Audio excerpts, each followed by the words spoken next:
এভাবে broiler chicken কখনো রান্না করে খেয়েছেন বন্ধুরা? এভাবে একবার রান্না করে খেয়ে দেখবেন কতটা মজা হয় এই ব্রয়লার চিকেন। যে না খাবে সেও কিন্তু এই ব্রয়লার চিকেন দেখে একদম চমকে যাবে, এতটাই মজা। এই যে আমি এখানে একটা মুরগি নিয়ে আসছি। আর আমার পুরানো যে বন্ধুরা আছে সবাই জানে যে হাসব্যান্ড বাসায় না থাকলে আমি এই ব্রয়লার চিকেন আনি, বাচ্চাদেরকে নিয়ে খেয়ে থাকি। তো এই যে এখানে আমি চিকেনগুলোকে বড় বড় পিস করে কেটে নিয়েছি। বাচ্চারা চাইছিল হলো চিকেন ফ্রাই খেতে, তো আমি চিকেন ফ্রাই করব না, আমি চালাকি করে চিকেনটা ভুনা করে দিয়েছি যেন ভাত দিয়ে খেতে পারে। তো এখানে একটা তাওয়া বসিয়ে দিয়েছি, আর এখানে কিন্তু আমি সামান্য একটু লবণ দিয়েছি, কারণ চিকেন তেলে দিলে অনেক ফুটে ওঠে, তার জন্য আমি এই টেকনিকটা অবলম্বন করেছি। লবণ দিয়েছি, তার জন্য কিন্তু এই চিকেনগুলো আর একদম ছিটে নাই আমার শরীরে। তো এই যে আমার চিকেনগুলো একদম সুন্দর করে আমি ক্লিন করে নিয়েছিলাম। তো এগুলোকে আমি এখন ভেজে নিচ্ছি। বড় বড় পিসগুলোকে একেকজন এক একটা খেয়ে নেবে। তো আমার বাচ্চারা বলছিল বা মা আজকে চিকেন ফ্রাই করে দাও। তো আমি ভাবলাম যে চিকেন ফ্রাই আবার আরেক ঝামেলায় যাব, তাছাড়া আমি আজকে তেমন কিছু রান্নাও করিনি, তাই বাচ্চাদেরকে আজকে ভাবলাম যে চিকেনটা আমি ফ্রাই না করে ভুনা করে দেই। তাই তার জন্যই আমার এই পরিস্থিতি আজকে। তো এই যে আমি চিকেনটাকে সুন্দর করে ভেজে নিচ্ছি একদম উল্টে পাল্টে। এভাবে চিকেন ভেজে রান্না করলে কিন্তু একদম কেউ বুঝতেই পারবে না দেশি মুরগি খাচ্ছি নাকি ব্রয়লার চিকেন খাচ্ছি। এটা এতটাই মজা হয়, ইয়াম্মি দাগ এই খাবারটা আজকে আপনাদের সাথে আমি শেয়ার করতে চলে এসেছি। তো বন্ধুরা, এখানে চিকেনটা ভাজতে দিয়ে আমি কিন্তু কাজ করতে চলে এসেছি। পেঁয়াজগুলোকে আমি সুন্দরভাবে কেটে নিচ্ছি। আর এই যে দেখো পেঁয়াজগুলোকে চিকন করেই কেটে নিচ্ছি। আর দুইভাবে আমি কেটে নেব, ছোট ছোট টুকরো টুকরো করেও কেটে নিব। আর চিকেন এবং গরুর মাংস সব কিছুতেই কিন্তু চিকেন পেঁয়াজটা টুকরো করে দিলে আমার কাছে খুব ভালো লাগে। তো এই যে দেখো আমি কিন্তু ছুরি দিয়ে তেমন বেশি ভালো কাটতে পারি না, যতটুকুই পারি কি করার আছে করতেই হবে। তো এই যে আমার পেঁয়াজগুলো কিন্তু কাটা হয়ে গিয়েছে। বন্ধুরা, তোমরা কিভাবে পেঁয়াজ কাটো আমাকে একটু পরামর্শ দিও। আমি কেন জানি এই পেঁয়াজটা ছুরি দিয়ে কাটতেই পারি না, সুন্দর হয় না। তো যেটুকু পারি সেটুকুই করি আর কি, কিছু করার নেই, যেহেতু নিজের কাজ নিজেকে করতেই হবে। তো এই যে দেখো আমি পেঁয়াজগুলোকে এখন একদম টুকরো টুকরো করে কিউব করে নিতেছি, দুইভাবেই কেটে নিয়েছি। তো বন্ধুরা, যারা এ পর্যায়ে এসে একটি লাইক দিতে ভুলে গিয়েছো, প্লিজ একটি লাইক দিয়ে ভিডিওটি কন্টিনিউ করো। আশা করছি আজকের ভিডিওটি তোমাদের কাছে খুবই ভালো লাগবে। তো এই যে দেখো আমার পেঁয়াজটা কিন্তু কাটা হয়ে গিয়েছে। আর এখানে আমি নিয়েছি 4-5টা কাঁচামরিচও নিয়েছি। কাঁচামরিচটি দিলে কিন্তু সুন্দর ফ্লেভার আসে আর দেখতেও সুন্দর লাগে। আর এখানে আমার সেই সুন্দর হাঁড়িটা বসিয়ে দিয়েছি। এই হাঁড়িটাতে আমি রান্নাটা করব। এই হাঁড়িটা আমি খুব শখ করে বাণিজ্য মেলা থেকে কিনেছিলাম। খুবই সুন্দর এই হাঁড়িটা, ঢাকনাটাও খুব সুন্দর।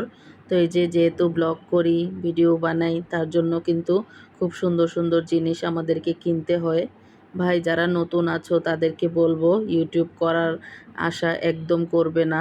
ইউটিউব এত সহজ না, অনেক কঠিন কাজ হলো ইউটিউব করা। তো এই যে আমি পেঁয়াজ ভেজে নিচ্ছি, সাথে লবণ দিয়েছি যেন পেঁয়াজটা ভালোভাবে তাড়াতাড়ি নরম হয়ে আসে। আর যেহেতু আমি চিকেন ভুনা করব, পেঁয়াজটা কিন্তু একটু ভালো করে ভেজে নিতে হবে, তা না হলে দেখা যায় পেঁয়াজগুলো শক্ত শক্ত হয়ে থাকবে। আর এখানে আমি এলাচ, দারচিনি, তেজপাতা দিয়ে দিয়েছি, গরম মশলাগুলো। তো এই যে দেখো আমার পেঁয়াজটা কিন্তু একদম লালচেভাবে ভাজা হয়ে গিয়েছে। এখন আমি এখানে বাদবাকি ইনগ্রিডিয়েন্টসগুলো দিয়ে দেব। তো এই যে এখানে আমি দিয়ে দিলাম আদা রসুন পেস্ট 2 টেবিল চামচের মতো। আর যেহেতু আমরা ব্রয়লার চিকেন রান্না করব, এখানে কিন্তু আমরা আদা রসুনের পরিমাণটা সমান সমানই দিব। তো এই যে দিয়ে দিলাম পরিমাণ মতো হলুদের গুঁড়ো, ধনিয়ার গুঁড়ো আর হলো মরিচের গুঁড়ো। একটু ঝাল ঝাল করেই রান্না করব, যেহেতু ব্রয়লার চিকেন একটু ঝাল ঝাল না হলে খেতে ভালো লাগবে না। আর দিয়ে দেব এখানে জিরে গুঁড়ো, সামান্য একটু পানি দিয়ে আমি মশলাটাকে কষিয়ে নিব। বন্ধুরা, আশা করছি আজকের ভিডিওটি তোমাদের কাছে খুবই ভালো লাগবে এবং যারা নতুন রাঁধুনি আছো তাদের খুবই হেল্পফুল হবে।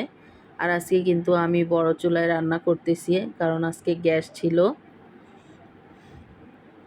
তো এই যে কাঁচামরিচগুলো আমি এখানে দিয়েছি, দিয়ে সামান্য পানি দিয়ে মশলাটাকে সুন্দর করে নেড়ে চেড়ে একদম ভুনা করে নিচ্ছি। আর এই পাতিলাটা নিচেও লেগে যায় না, এতটা ভালো পড়েছে আমার এই পাতিলাটা। ইউটিউবে এসে যতটা টাকা খরচ করেছি ততটা টাকা কি কোনো দিন উঠাতে পারবো কি না তাও জানি না।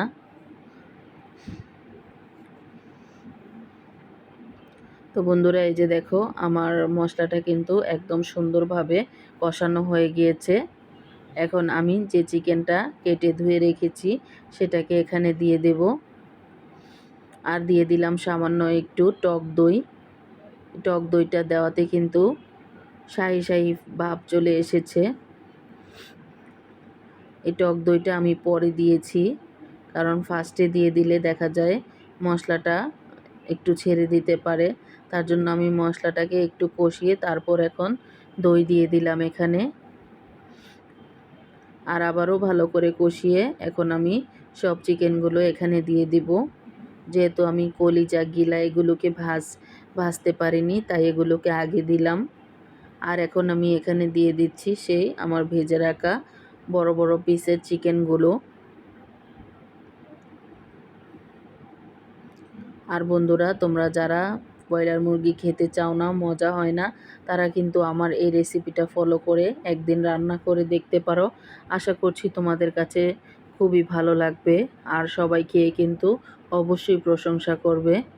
মজার বিষয় হলো চিকেন রান্না করেছি বাচ্চাদের জন্য, ওইদিকে দিয়ে দেখছি যে রাতের বেলা ওদের বাবাও চলে আসছে, আর তার জন্য তাকেও দিয়েছি চিকেন তরকারি দিয়ে ভাত খেতে।